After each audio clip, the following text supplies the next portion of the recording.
2009ರಲ್ಲಿ ವೇಶ್ಯಾವಾಟಿಕೆಯ ವಿರುದ್ಧ ದೊಡ್ಡ ಚಳವಳಿಯನ್ನೇ ರಾಮ್ ರಹೀಂ ಬಾಬಾ ಕೈಗೆತ್ತಿಕೊಂಡಿದ್ದ.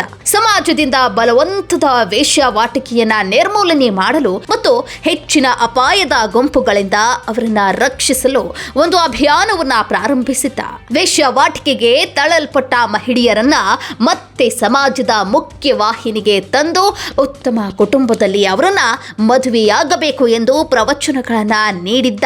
HIV ಅಥವಾ ಏಡ್ಸ್ ಮತ್ತು ಇತರೆ ಲೈಂಗಿಕವಾಗಿ ಹರಡುವ ಸೋಂಕುಗಳಿಂದ ಬಳಲುತ್ತಿರುವ ಮಹಿಳೆಯರ ಚಿಕಿತ್ಸೆಗಾಗಿ ಹಲವು ವ್ಯವಸ್ಥೆ ಮಾಡಿದ. ಅಷ್ಟೇ ಅಲ್ಲ, ರಾಮ್ ರಹೀಂ ತನ್ನ ಅನುಯಾಯಿಗಳನ್ನ ಲೈಂಗಿಕ ಕಾರ್ಯಕರ್ತರನ್ನ ಮದುವೆಯಾಗಲು ಪ್ರೇರೇಪಿಸಿದ.